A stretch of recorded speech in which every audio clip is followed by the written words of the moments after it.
Hello students, जय हिंद।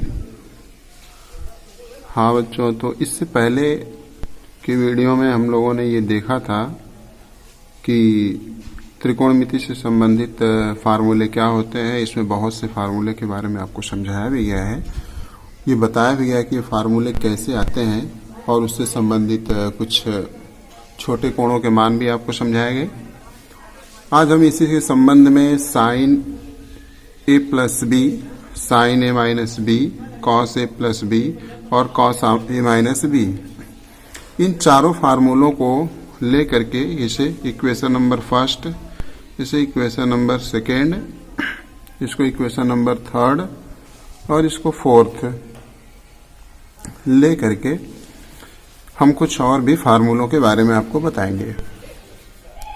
तो आइए देखते हैं। इससे पहले का हमने जो पढ़ाया था आपको, इससे पहले वाली वीडियो में आप देख सकते हैं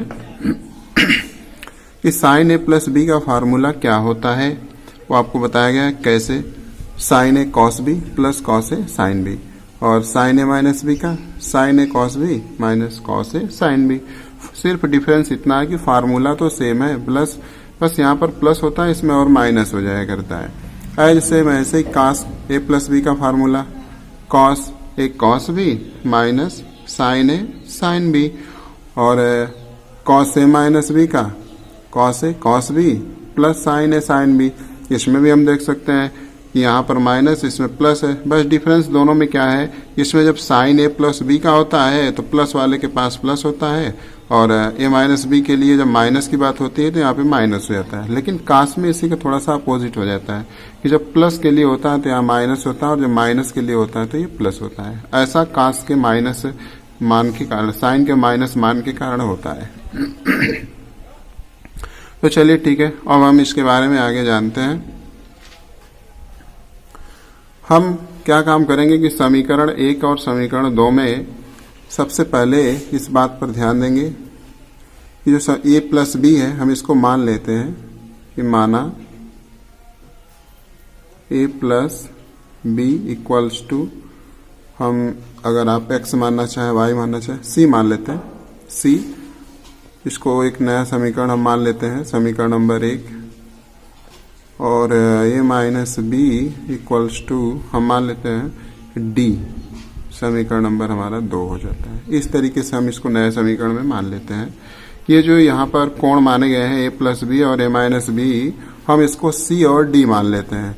तो इसको मानने के बाद जो है, यदि हम दोनों समीकरणों को ऐड कर देते हैं, लिख देंगे समीकरण 1 और 2 को जोड़ने पर, यहाँ पर ऐसे लिख देते हैं, जोड़ने पर मतलब दोनों समीकरणों को जोड़ा जा रहा है। जोड़ेंगे तो आप देख रहे हैं कि b से b कैंसिल हो जाएगा, a और a मिलकर 2a हो जाएगा, तो 2a इक्वल्स टू इधर हो जाएगा c प्लस d।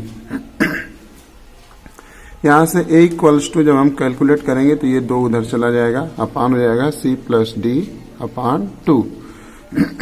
तो इस प्रकार से हमने देखा कि हम इससे a का मान तो ज्ञात कर लिए, और या तो हम a का मान उठा करके समीकरण 1 या 2 किसी में रखकर b का मान ज्ञात कर लें, या तो ऐसा करें कि हमने एक बार जोड़ा था, एक बार घटा देते हैं, तो घटाकर भी हम मान प्राप्त कर सकते हैं। जैसे देखेंगे a plus B equals to C हो गया, और a minus B equals to D हो गया।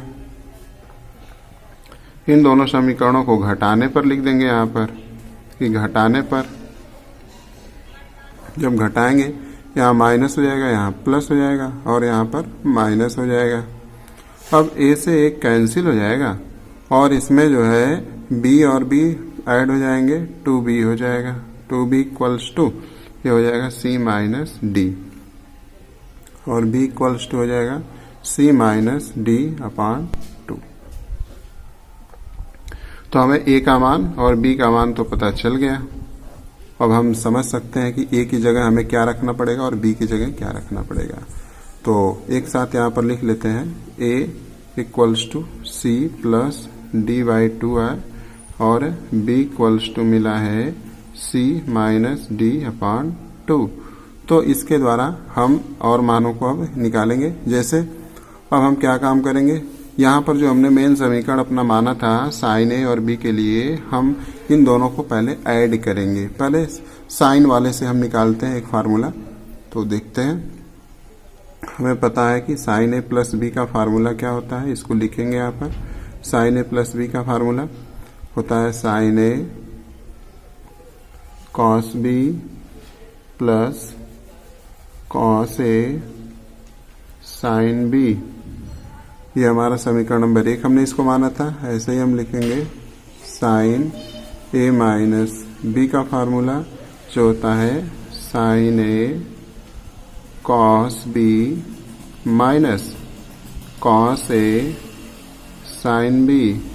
बताया था कि जो प्लस है उसमें प्लस रहेगा, जो माइनस है उसमें माइनस कर देंगे। हम ऐसा काम करेंगे कि दोनों समीकरणों को ऐड कर देंगे यहीं पर, फिर इसको लिख देते हैं यहीं पर जोड़ने पर। जोड़ने पर मतलब समीकरण 1 और समीकरण 2 को जोड़ने पर। आप बड़े ही ध्यान से देखेंगे इस बात को, जब हम इसको ऐड करेंगे दोनों समीकरणों को, तो ये दोनों टर्म कैंसिल हो रहे हैं इसमें। देखिए ये दोनों कैंसिल हो जाएंगे, इक्वल है, ये प्लस है ये माइनस में, ये टर्म कैंसिल हो जाएगा। चलिए ठीक है, अभी कैंसिल नहीं करते इसको, बट आप समझ जाओ कैंसिल हो जाएगा, या चलो कर देते हैं, कोई बात नहीं। अब यहाँ पर ये हो गया आपका साइन ए प्लस बी और ए प्लस हो जाएगा sine A minus B, equal to बचने वाला है। ये दोनों टर्म एक ही है, sine A cos B, sine A cos B, तो ऐड करेंगे हो जाएगा 2 साइन ए कॉस बी।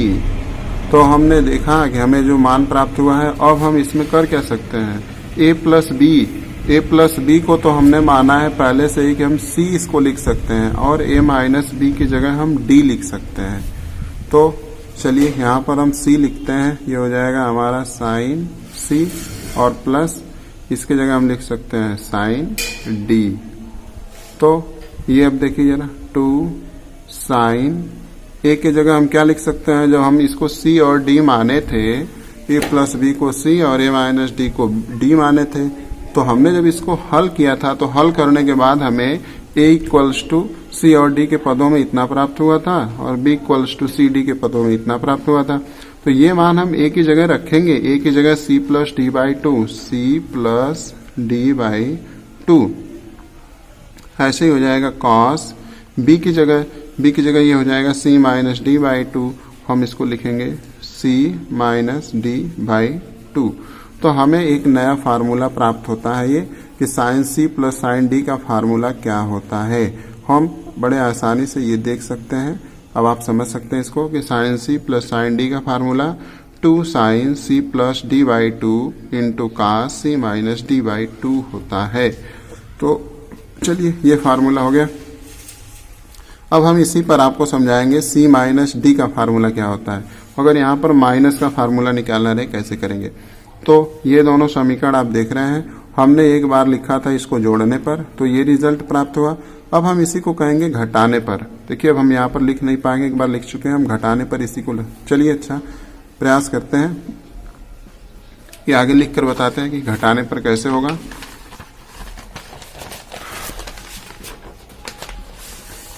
तो घटाने पर देखने के लिए फिर एक बार हम फार्मूले को लिखेंगे कि साइन ए प्लस बी का फार्मूला क्या होता है। तो sine A plus B equals to sine A cos B plus cos A sine B. वैसे ही ए माइनस बी का लिखते हैं, साइन ए माइनस बी का हो जाएगा sine A cos B minus cos A sine B. तो अब हम इसको लिखेंगे दोनों समीकरणों को घटाने पर, यहाँ पर घटाने पर, या समीकरण 1 में से समीकरण 2 को घटाने पर। चलिए घटा कर देखते हैं इसको। तो यहाँ माइनस चिन्ह करना पड़ेगा, यहाँ पर भी माइनस, यहाँ पर माइनस है तो प्लस करना पड़ेगा।